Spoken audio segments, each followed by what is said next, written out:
Saudações, meu nome é Marcos Meneghetti, repórter do Jornal do Comércio, e hoje a gente está aqui para falar novamente desse assunto mítico, né, lendário da cidade de Porto Alegre, que é a enchente de 1941, a maior enchente da história de Porto Alegre, né, que nesse mês de abril está completando 80 anos. O Jornal do Comércio, né, vai publicar uma série de reportagens, entrevistas, imagens sobre a enchente, né, e hoje, para falar com a gente vai receber o geógrafo climatologista, o Pedro Valente. Ele é pesquisador do Centro Polar Climático da URGS, né? E ele estuda as anomalias históricas de precipitações, né, do século XX, né? Quer dizer, grandes chuvas, né, temporais. Ele pode explicar melhor isso para a gente. Tudo bem, Pedro? Conseguindo passar aí pela pandemia? Boa tarde, Marcos. Boa tarde, pessoal do Jornal do Comércio e quem assiste. Sim, passando pela pandemia, se reinventando, né? Dando novos jeitos, encontrando o que eu posso fazer para seguir o trabalho. Mas depois desse 1 ano, já estou adaptado, já consegui aprender A a pesquisa trabalhar em segue de casa. casa. Sim, segue de casa. Eu já fazia uma parte antes em casa, então não foi tão difícil. O mais difícil foi, às vezes, análises, coisas que eu fazia no centro que eu tive que aprender a fazer em casa, mas com o tempo a gente se adapta. Tu podia falar um pouco para a gente, né? Eu sei que tu tem preparado uma apresentação, né?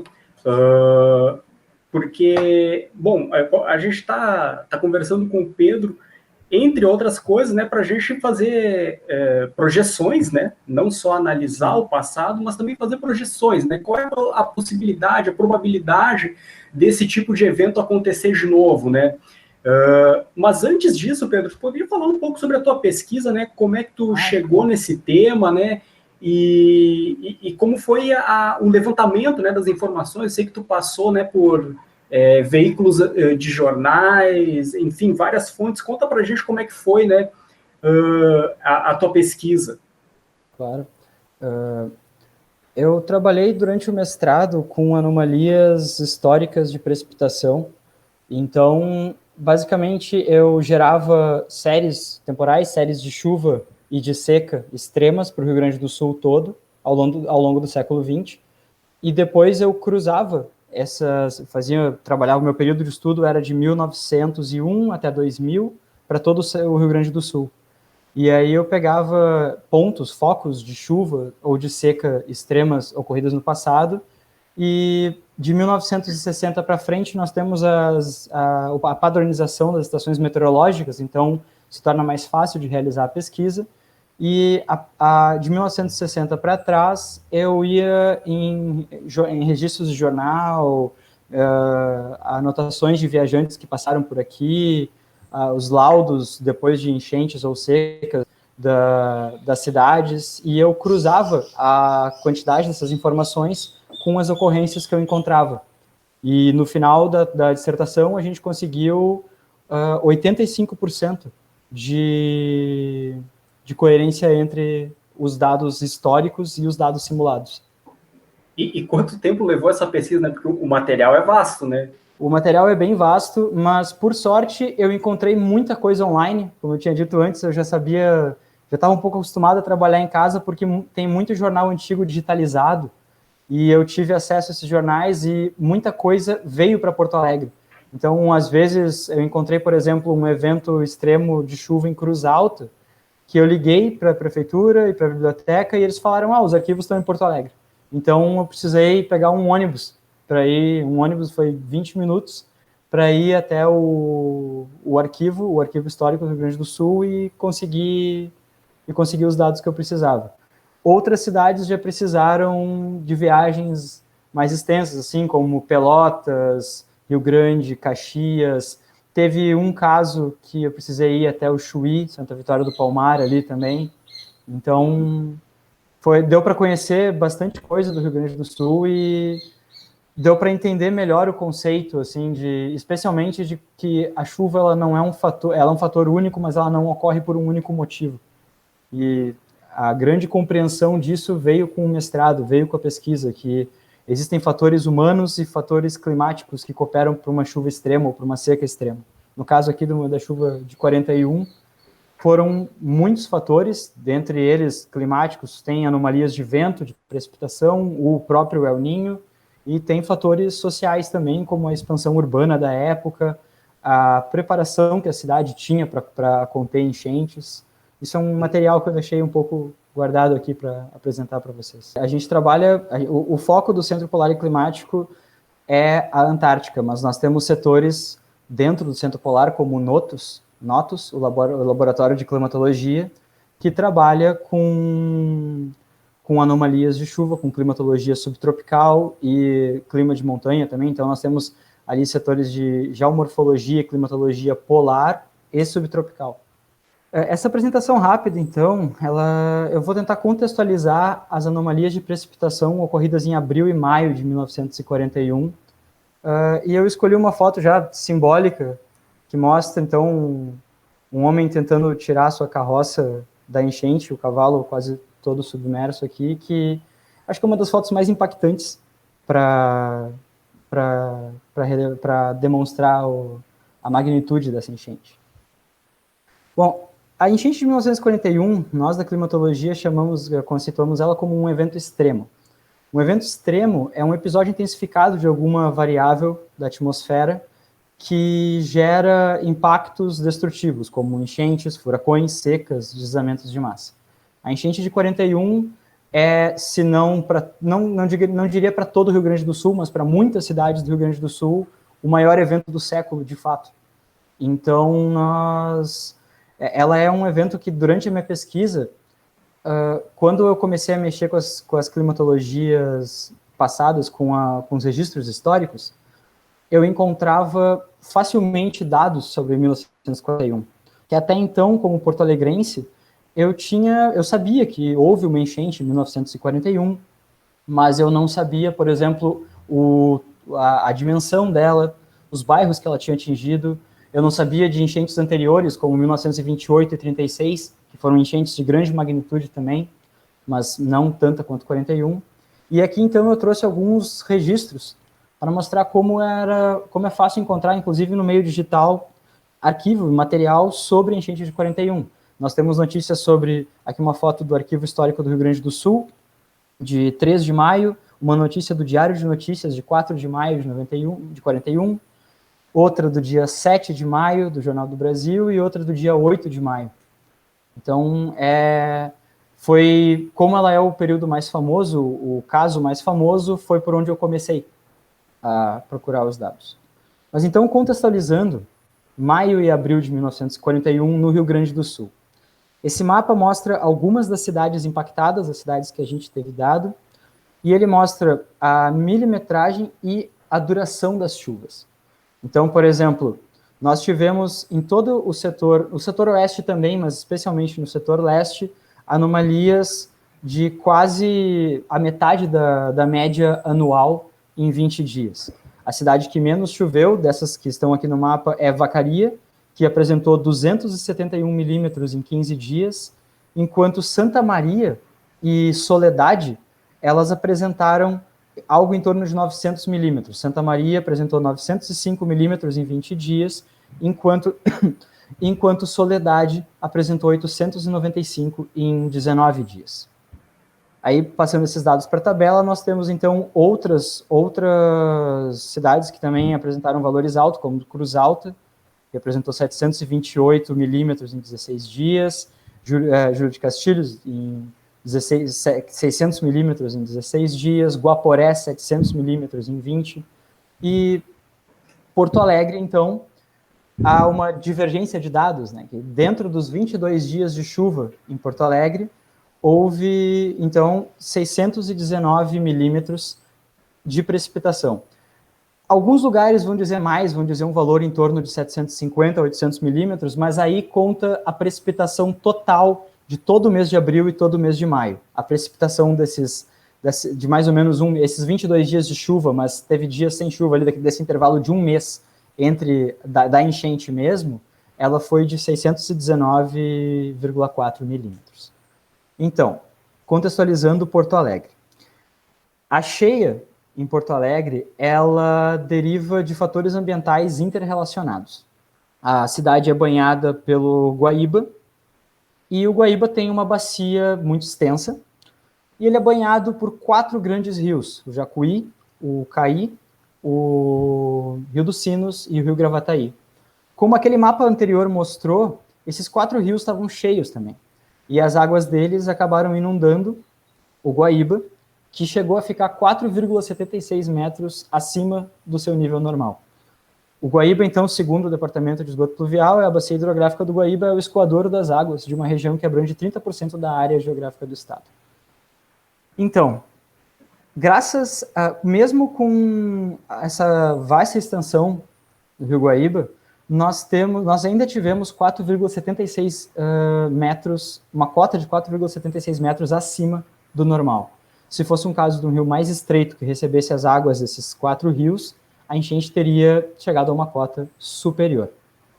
Além disso, então, nós não tínhamos o DEP, por exemplo, que foi criado na década de 70, tinha o DNOS já, existia na cidade já, acho que da década de 50, o muro da Mauá ali de contenção, mas com a criação do DEP na década de 60, outros fatores de proteção foram criados. A cidade aprendeu com o caso de 41, e hoje o DEP conta com 20 casas de bomba, mais de 80 bombas espalhadas nessas casas e bacias de detenção e retenção que ajudam a escoar a água excedente em caso de enchente. No entanto, é preciso lembrar que o impacto de uma enchente ele tem um fator atmosférico e ele tem um fator social. O fator atmosférico é a chuva, que além de serem chuvas acima da média, chuvas extremamente acima da média, elas ainda tiveram um bloqueio, houve uma anomalia de vento sul que bloqueou as chuvas em Porto Alegre, fazendo com que houvesse mais precipitação ao longo dos dias. E o fator social vem também do desenvolvimento desordenado que a cidade sofria na época. Porto Alegre, em 1941, tinha algo em torno de 270 mil habitantes e estima-se que 70 mil pessoas foram atingidas pela enchente, direta ou indiretamente. Esse impacto, esse desenvolvimento desordenado, ele gera desmatamento. E com o desmatamento, então, nós temos a remoção das áreas úmidas. E as áreas úmidas, elas funcionam como uma espécie de esponja que contém o excedente do rio. No caso, quando o rio enche, as áreas úmidas, elas contêm um pouco um aporte das águas. No caso de 41, provavelmente teria excedido, mas talvez não tanto. Lembrando que naquela época, Porto Alegre não tinha os aterros do Beira-Rio, por exemplo, ali no entorno do Praia de Belas também. Então, bairros como o Menino Deus e a Zenha também foram inundados pela enchente. Assim como o centro, que a água chegou até a Rua da Praia e toda aquela região mais baixa do centro. Então, hoje em dia, a cidade está mais preparada. A cidade aprendeu, tanto que nós tivemos outros episódios de enchente, 67, tivemos episódios ali na década de 50, alguns na década de 70, 80 também, 90. O mais recente agora foi 2015. Em todos, nenhum atingiu a cota de 1941, mas chegaram perto. Um pouco por parte dos nossos aparatos que nós temos hoje para lidar com o escoamento das águas, e um pouco também por causa dos ciclos das chuvas. Então, um fator atmosférico e um fator social. Outra coisa que conta também é a poluição. A educação ambiental é uma coisa que conta diretamente para o aprendizado com as enchentes. Porque o lixo, por exemplo, jogado nas valas, nas bocas de lobo, por exemplo, entope, fazendo com que a água não escoe como deveria, logo fazendo com que a enchente ou cresça um tempo menor, ou ela acabe, às vezes, durando mais tempo. E o fator climático, então, sobre o El Niño, que já foi dito que a causa de 41 foi por causa do El Niño, né, da enchente de 41 foi por causa do El Niño. De fato, a Agência Administrativa Oceânica e Atmosfera dos Estados Unidos categoriza o período de dezembro de 1939 a janeiro de 1942 como um evento de El Niño forte. O El Niño mais forte da primeira metade do século XX. O El Niño, então, está em vermelho, a Laninha está em azul. Um dos resultados finais do meu trabalho, eu gerei uma série temporal das anomalias climáticas para todo o Rio Grande do Sul, onde a linha do zero representa a média, e as linhas, os valores abaixo e acima são desvios padrões. Se nós analisarmos 1939 a 41 aqui, veremos que esse pico aqui, que é maio de 41, teve quase 3,5 desvios padrões acima da média. Isso dá algo em torno de 300 a 400 milímetros acima da média. Assim, então, tem a média mensal do estado, mais 310 milímetros acima dela. Lembrando que essa série é para todo o estado, então dá uma amenizada. Porto Alegre foi 600 milímetros, mas para o estado todo a média fica em torno de 300 e alguma coisa. 320, 321, varia conforme o dado que tu usar, mas fica nessa faixa. Aqui, então, nós temos em vermelho El Niño, em azul Laninha e em preto períodos neutros. O que eu saliento? Existem outros episódios, como 72, 73, 87, 88, 82, 83, 97, 98, e alguns já no século XXI também, similares, ultrapassando 2 desvios e meio ou até 3 desvios, que não geraram essa anomalia como a de 1941. Por que não houve a enchente na mesma magnitude? Em parte por causa do fator humano, como eu disse, Porto Alegre aprendeu com a cheia, e também em parte porque essas anomalias de chuva são uma combinação de fatores.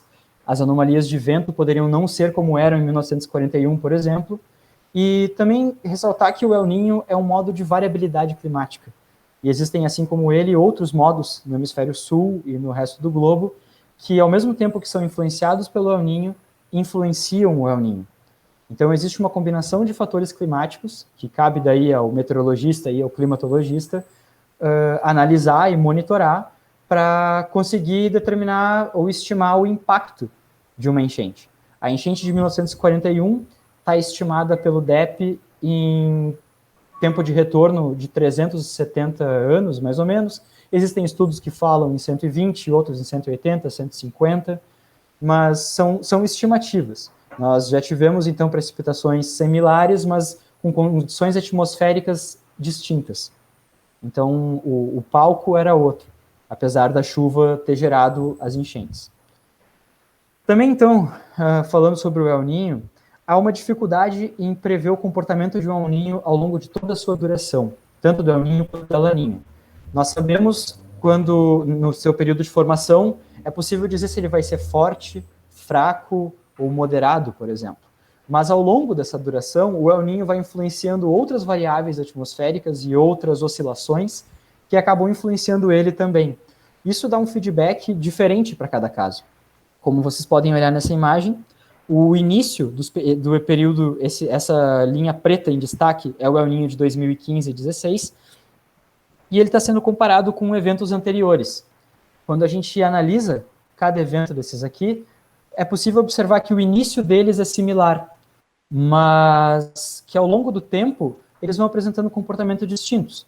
Uns ficam mais fortes, outros acabam enfraquecendo. Então, cada um deles tem um comportamento distinto. Então, a gente consegue prever o início do evento, a gente consegue dizer se vai ser forte ou não, mas é um trabalho maior, é uma dificuldade maior, é um nível, um obstáculo muito maior dizer como ele vai ser ao longo de toda a sua duração.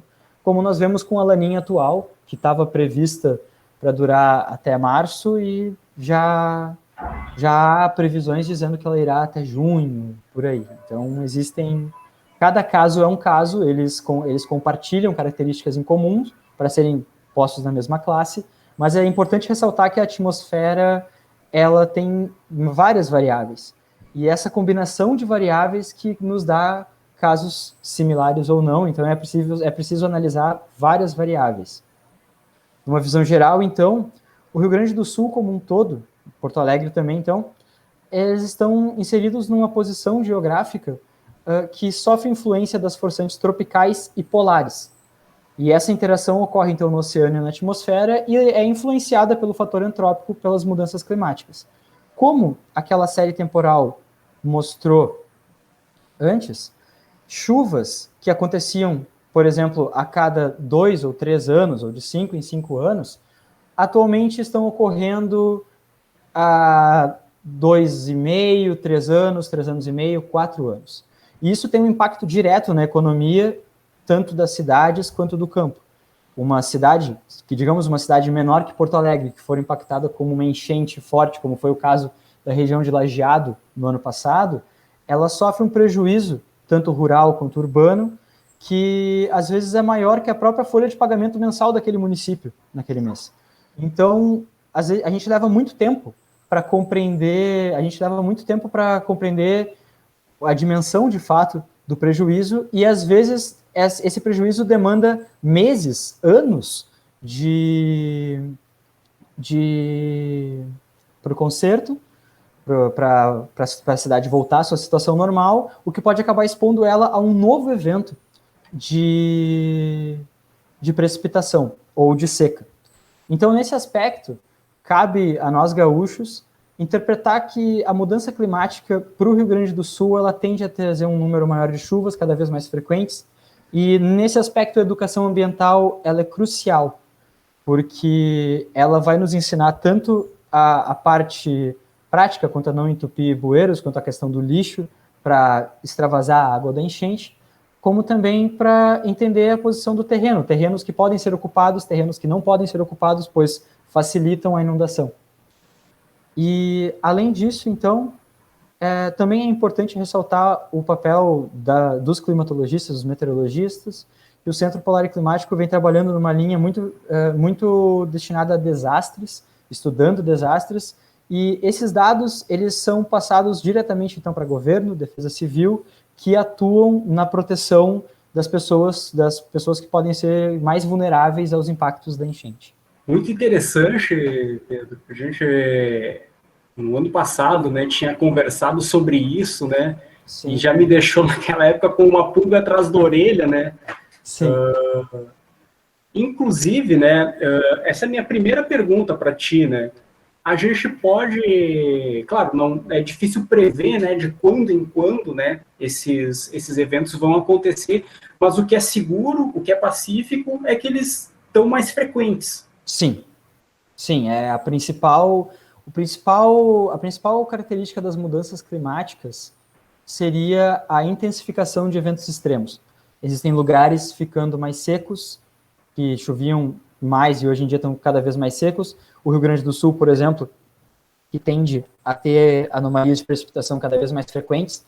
Então, da mesma maneira que uma chuva que ocorria a cada 5 anos, hoje está ocorrendo num intervalo menor, chuvas de períodos maiores também tendem a ocorrer agora em períodos menores. Isso não quer dizer que a gente vai ter um caso como de 1941 daqui a 20 anos ou esse ano, mas a gente tem que estar sempre preparado, sempre monitorando, porque não é possível controlar o que acontece na atmosfera, mas monitorando o que acontece na atmosfera é possível avisar, alertar órgãos que fazem o papel de proteção das pessoas vulneráveis a esses eventos.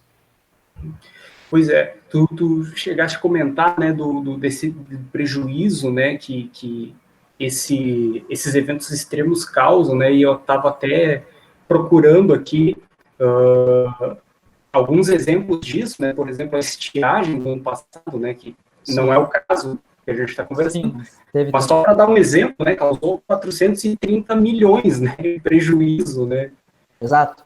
E não só, ano passado foi um ano bem complicado, porque nós tivemos estiagem ao longo de quase todo ele, mas nós também tivemos um período ali de enchentes muito severas em julho, agosto, especialmente naquela região de Lajeado ali, próxima a Lajeado também, ao longo do Jacuí, do Taquari, que impactou diretamente. Tem cidades que até hoje estão se recuperando daquela enchente e muitas vezes elas acabam ficando suscetíveis a uma nova enchente por causa da situação das obras também, o ano de eleição, a própria pandemia que acaba atrasando os serviços. Então, é um período bem complicado, assim. Especialmente a cheia, ela tem um papel mais destrutivo e ela é mais rápida, mais visível. A seca ela é mais silenciosa. Então, os prejuízos eles são vistos mais a longo prazo, mas ambas influenciadas em parte por oscilações, em parte também do impacto humano. A maior frequência, né, dessas grandes precipitações tem a ver com as mudanças climáticas? Fala um pouco para a gente sobre isso.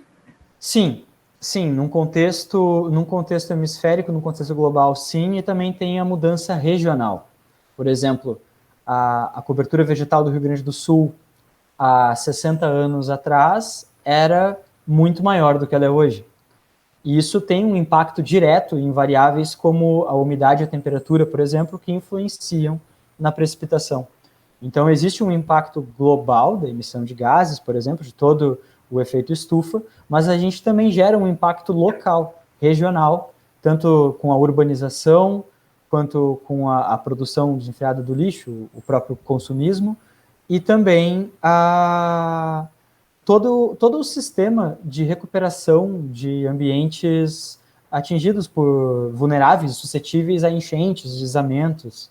Então, existe a possibilidade, por exemplo, uma chuva intensa, ela pode tanto trazer uma inundação, como ela pode criar um deslizamento, dependendo da área. A remoção da vegetação deixa, por exemplo, áreas mais altas suscetíveis a deslizamentos. Então, existe, sim, uma tendência positiva ao aumento desses impactos ao longo dos anos.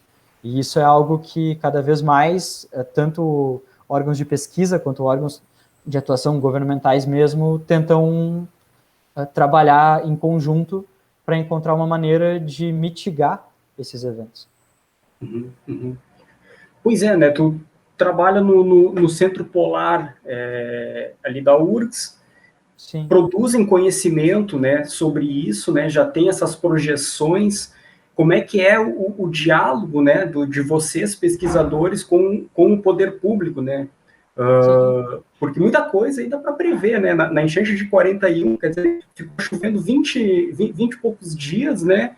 E só então no final de abril e começo de maio que as autoridades, né, o prefeito e o governador, né, na época o intendente e o interventor federal, né, foram tomar, né, as atitudes, organizar os abrigos, né, para os desabrigados e tal, transporte, né, que acabou sendo fluvial. Mas hoje em dia a gente já tem informação, né, para prever e já preparar de antemão muito desse suporte, né? Na época a informação não era tão dinâmica como ela é hoje.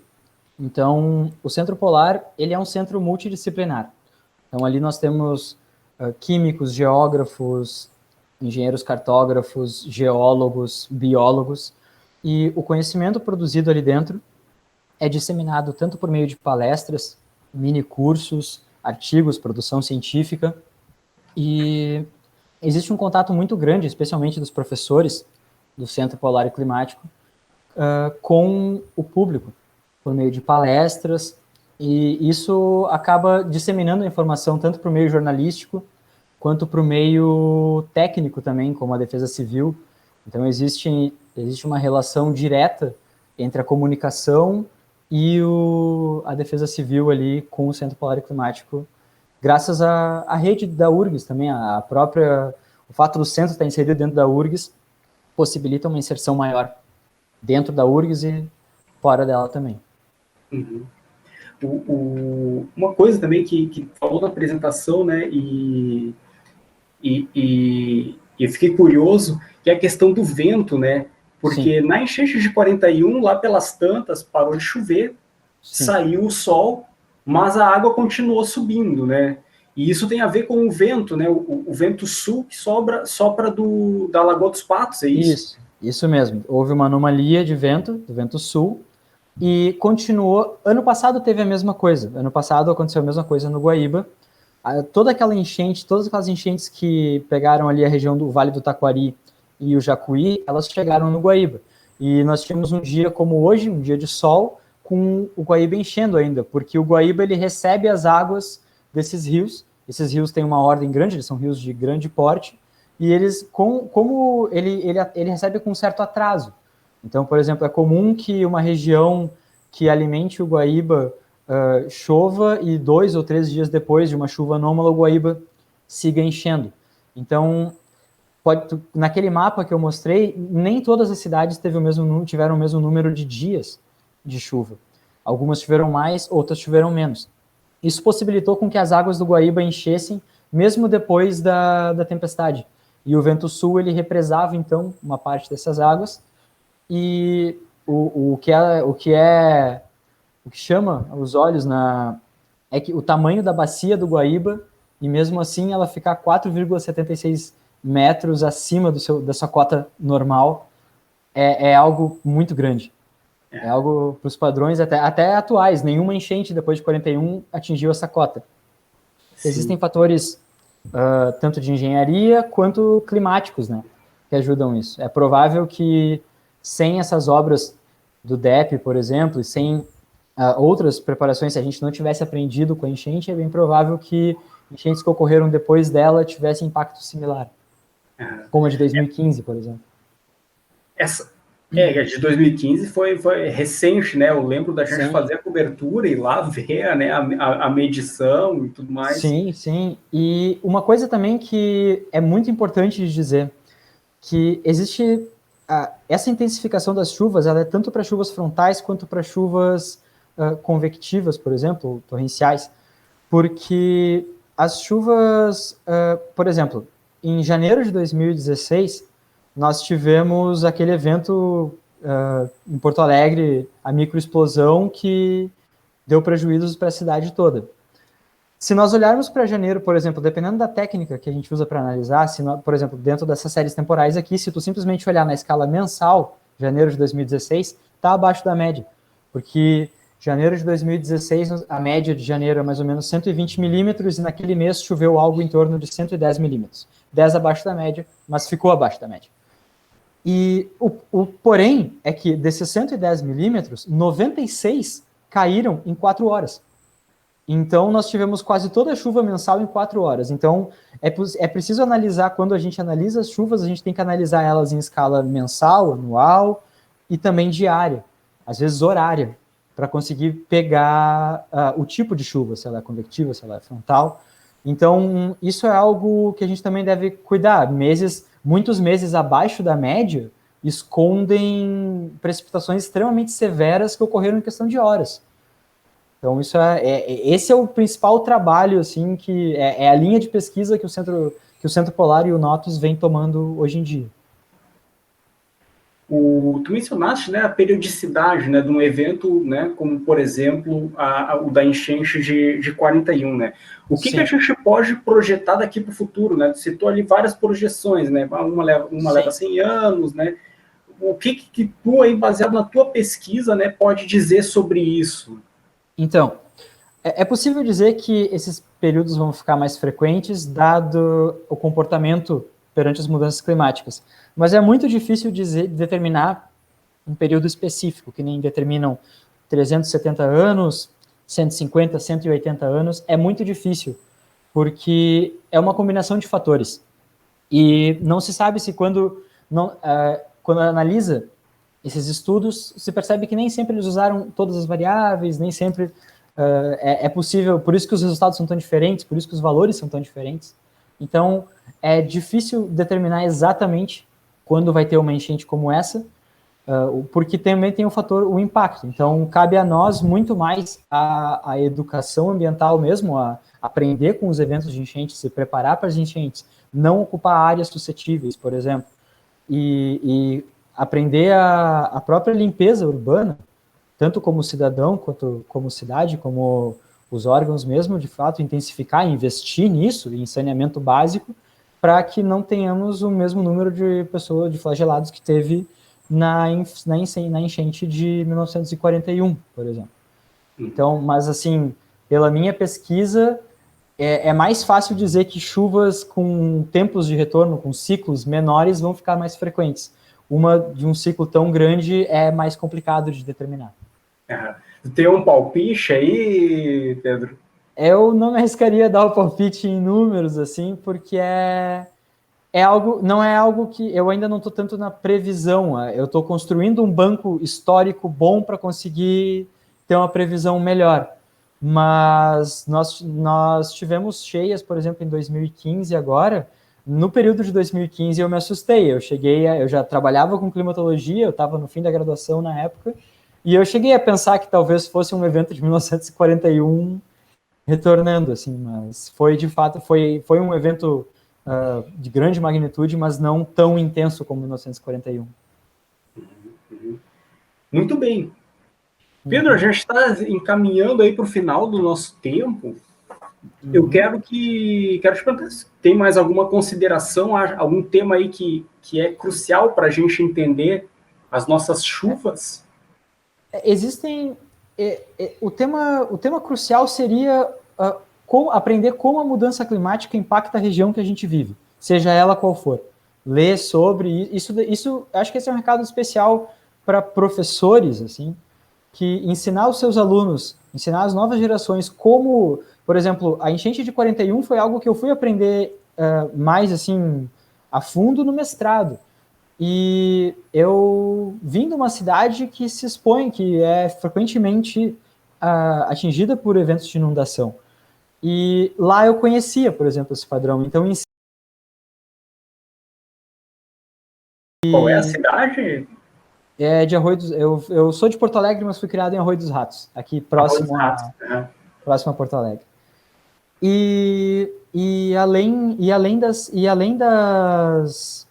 Além de ensinar os alunos, mostrar fotos, mostrar registros. Por exemplo, tem muitos professores de geografia que hoje levam os seus alunos, antes da pandemia, né, levavam os seus alunos ao mercado público e mostravam a marca da enchente de 1941.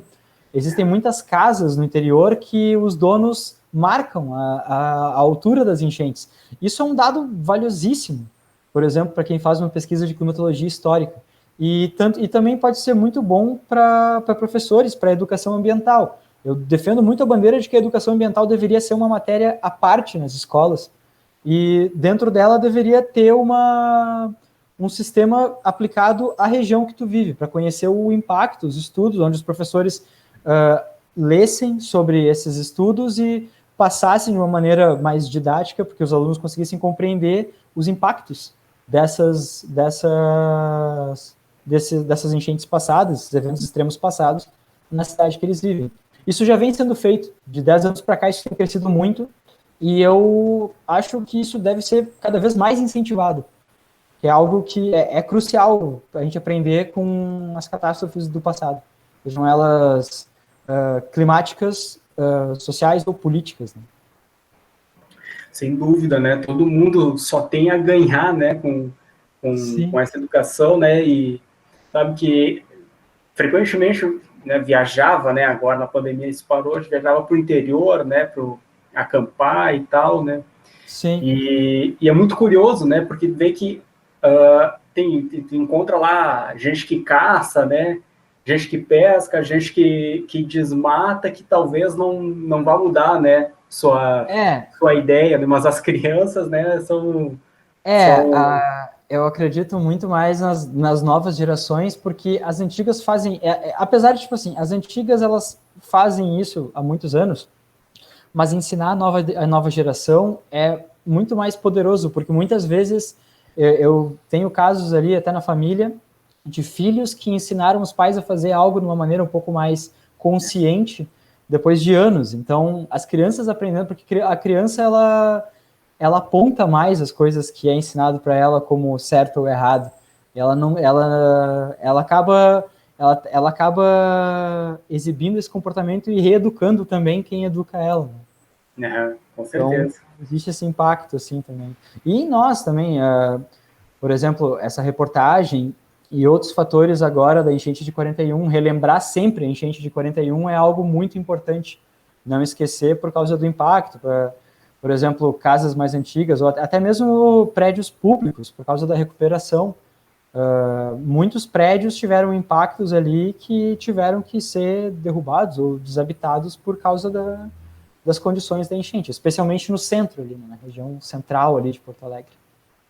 Sim, no quarto distrito também, né? Tinha muitos casebres de madeira, né? Que acabaram sendo levados pela água. Sim, tem muitas reportagens. Durante o mestrado, eu encontrei reportagens de pessoas que presenciaram a enchente de 41 E o meu avô presenciou na época, só que em outra cidade, né? E ele falava, assim, que as notícias chegavam de Porto Alegre com dias de atraso, assim, porque estava complicado até de disseminar o que estava acontecendo. E alguns falam que o índice de crimes, por exemplo, diminuiu, outros falam que aumentou por causa da fome também. Então, é muito difícil tu conseguir contabilizar o que realmente estava acontecendo. E sobre o quarto distrito ali, sim, até hoje na Zona Norte também, que é uma região bem afetada pelas chuvas, a maior parte das casas de bomba e das bacias de detenção e retenção, elas ficam na Zona Norte mesmo. Tem uma próxima Avenida Polônia ali, por exemplo. No site do DEP tem toda a lista com todas elas e a demarcação de todas elas. E isso é um dado público disponível online que as pessoas tinham que verificar mais, assim, tem uma casa de bomba aqui e tal. Eles falam quando as casas de bomba foram verificadas, quando que eles fizeram a manutenção dessas casas. Isso é importantíssimo, porque por mais que a pessoa saiba pouco da enchente de 41, é uma coisa meio geral em Porto Alegre, que todo porto-alegrense tem medo de enchente. Assim. Existe um grande medo em cima da cidade por causa das enchentes, né? Então, conhecer as ferramentas que nos ajudam a lidar com ela é uma forma de se conscientizar a respeito dos eventos, assim. Sem dúvida. Inclusive, ali no caso da Zona Norte, tem também já mencionaste isso, né? Da elevação da Avenida Castelo Branco, né? Que Sim, virou também. uma espécie de dique ali, né? Para conter o avanço do Guaíba, né? Sim, o Muro da Mauá, eu acho que ele foi a primeira. Ele foi construído... Até hoje ele sofre críticas, mas o DEP e outros pesquisadores também defendem que ele é mais uma ajuda. Ele acaba tendo o impacto paisagístico, mas ele é mais uma ajuda para conter a enchente. Existem outras hoje, mas é que na época ele foi a ideia que eles tiveram na época e a construção da época. Sim. Então, hoje existe um reforço muito maior, assim, para a pesquisa disso. É o que contribui para aquela combinação. A chuva é um fator meteorológico, atmosférico e climático, mas a enchente ela é um fator atmosférico e social. Existe um impacto social também na enchente, então ela é muito mais geográfica, às vezes, do que climática. Existe toda uma relação ali de causa e efeito. E lembrando, né, que os nossos espectadores, né, estão acompanhando aí, que a gente vai tratar do muro, porque como tu falaste, né, é um tema polêmico, né, tem gente que odeia o muro, né, tem gente que reconhece a utilidade dele, apesar de que depois, né, de 41, ele não foi testado ainda, né, não teve nenhuma enchente ultrapassou o nível do muro, então. 2015 e 1967, se eu não me engano, foram as duas mais altas depois, mas elas ficaram ainda assim, acho que a cota ficou 1 metro abaixo da de 41 ainda. Então, os valores agora, assim, de cabeça, eles ficam mais ou menos 1 metro abaixo da enchente de 41. Então, é alto, mas ainda assim não bateu. E ele testou, então ele foi testado nessas enchentes. Essas enchentes ele segurou. Mas uma como 41... Mas a água chegou até ali no muro, né? Eu lembro que em 2015, né, foi quando eles fecharam o muro e até teve aquele problema, né, que descobriram que a engrenagem não estava funcionando muito bem, né? Eles tiveram que puxar com um caminhão. Isso. A enchente de 2015, ela foi, como eu disse antes, a que mais me assustou sobre 41, justamente, em relação a 41, justamente por isso. Porque foi a primeira vez que eu vi as águas do Guaíba, literalmente, quase no porto, assim. E era algo que, na época, eu passava por ali frequentemente. E eu ficava assustado, assim. Era algo complicado, era algo bem complicado de analisar, porque eu não sabia, a previsão errou muitas vezes naquela época também, de hoje é o último dia de chuva, chovia mais uns 2 ou 3, é um período complicado de prever também, é muito complicado prever nessa situação. Então, porque cada variável tem a sua dinâmica, o vento tem uma, a precipitação tem outra, a temperatura tem outra, a umidade tem outra, então tem que sempre analisar a coisa como um todo, mas focado em uma que é a que a gente deseja monitorar. Né? Uhum, com certeza. Muito bem. Pedro, eu agradeço muito por conversar com a gente, né, compartilhar o teu conhecimento aí. Pedro Valente, né, geógrafo, climatologista, Eu pesquisa agradeço a as chance. grandes precipitações, né, do século XX. Obrigado, Pedro. Obrigado pela oportunidade e sempre que o meu material e o material do centro estiver disponível aqui, puder ajudar vocês, é um prazer. Com certeza, né? Nós que somos gratos aí pela pesquisa, pelo conhecimento produzido aí, né, na nossa querida URGS. Com certeza.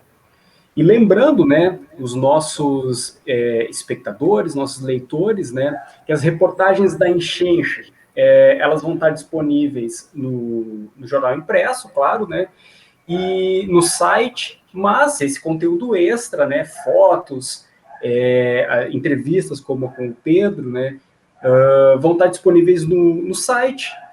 Para saber, né, quando sair um conteúdo novo, né, eu sempre recomendo, né, acompanhe as redes sociais do jornal, né, o Facebook, Twitter e o Instagram, e aí vai ficar sabendo, né, vai estar sempre por dentro quando sair conteúdo novo, né. Meu nome é Marcos Meneghetti, agradeço a companhia de todos, né, e até a próxima.